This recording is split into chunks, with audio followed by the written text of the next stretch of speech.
तो देखो बच्चों, अभी मैंने आपको टाइप्स ऑफ क्वाड्रिलेटरल के बारे में बताया था, टाइप्स ऑफ क्वाड्रिलेटरल। तो देखो एक एक करके समझते हैं, फिर से उसका रिवीजन करते हैं। तो ये है ट्रेपीजियम।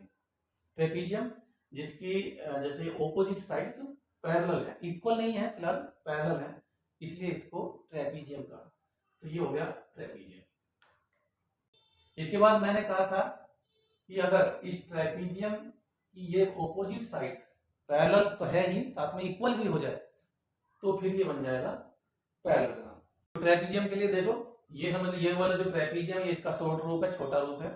तो ये ट्रेपीजियम है, और इसके बगल में मैं इसके पास में जो है कि दोनों साइड जो पैरेलल थी वो मैंने इक्वल ही कर दी।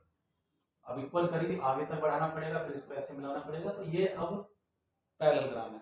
तो देखो आप इसे बड़ी अच्छी तरह समझ सकते हो, ये ट्रेपीजियम है क्योंकि इसकी ऑपोजिट साइड्स पैरेलल है, इक्वल नहीं है, पैरेलल है।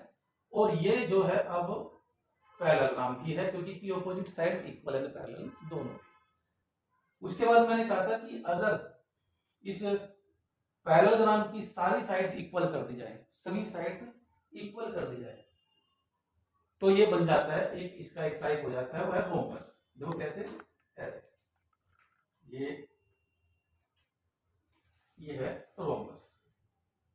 इसको आप ऐसे समझ सकते हो, इसको ऐसे भी ले सकते हो, थोड़ा तिरछा कर लो। जैसे आप जब कभी काजू की बर्फी आपने दी होगी, काजू की मिठाई, तो उसको आपने बिल्कुल इसी शेप में देखा होगा, ये है आपका रोम्बस। ठीक है, इसके बारे में अभी आगे भी पढ़ने को मिलेगा। रोम्बस की जो प्रॉपर्टीज होती है, जैसे इसके डायगोनल्स बाइसेक्ट करते हैं 90 डिग्री पर, यानी परपेंडिकुलरली बाइसेक्ट करते हैं, इसके बारे में। लेकिन अभी फिलहाल टाइप्स पे देखो, ये आपका क्वाड्रिलेटरल जो था, जो पैरेललोग्राम था, इस पैरेललोग्राम से बन गया रोम्बस। अगर इसकी चारों साइड्स इक्वल कर दें, अगर इसके दोनों डायगोनल्स भी इक्वल कर दें, तो ये बन जाएगा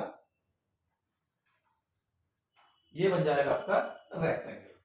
देखो ये रेक्टेंगल बन गया। ये ऐसा पैरेललोग्राम है जिसके डायगोनल्स इक्वल है, इसकी opposite sides equal and parallel थी, इसकी भी opposite sides equal and parallel है, लेकिन इसके डायगोनल्स इक्वल नहीं थे। ये छोटा डायगोनल है, ये बड़ा डायगोनल है, लेकिन इसके दोनों डायगोनल्स इसके इक्वल है। तो ये रेक्टेंगल, ट्रेपीजियम, पैरेललोग्राम, रोम्बस और ये रेक्टेंगल। और फिर इनके बाद जो आता है वो है square.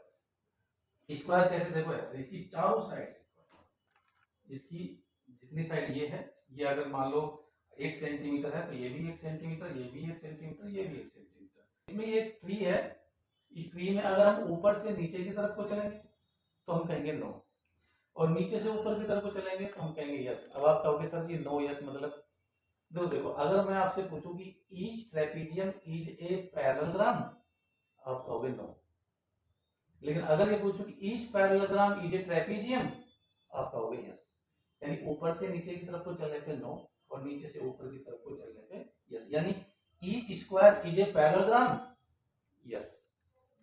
Each parallelogram is a square, no. Each rhombus is a parallelogram, yes, ऊपर की तरफ को चले। Each parallelogram is a rhombus, no. लेकिन इन दोनों में आपस में नहीं है ऐसा कि each rhombus is a rectangle और each rectangle is a rhombus, नहीं, इनमें आपस में इस तरह का कनेक्शन नहीं है किसी। अच्छा, इसके बाद आती है काइट। काइट जो होती है वो इस टाइप की, देखो जैसे ये देखो, फिलहाल ये काइट मैं यहाँ पे लगा रहा हूँ, ये मैंने काइट लगा दी, ये होगी काइट। मतलब ये एक ऐसा क्वाड्रिलेटरल है जिसकी एडजेसेंट इक्वल है। देखो ये और ये दोनों साइड्स इक्वल है। उसी तरह ये और ये दोनों साइड्स इक्वल है, और इसके जो डायगोनल्स होते हैं परपेंडिकुलर होते हैं। इसके अलावा अगर कोई क्वाड्रिलेटरल आपके पास है तो उस क्वाड्रिलेटरल का कोई स्पेसिफिक नाम नहीं है, बस एक नाम और आएगा जब आप सर्कल के बारे में पढ़ोगे तो उसे कहेंगे साइक्लिक क्वाड्रिलेटरल। लेकिन साइक्लिक क्वाड्रिलेटरल की कंडीशन ये है कि उसके चारों वर्टिसेस सर्कल की सर्कमफ्रेंस पे लाई करते हैं। बाकी किसी और क्वाड्रिलेटरल को कोई विशेष नाम नहीं देते, बस सिर्फ क्वाड्रिलेटरल कहते हैं।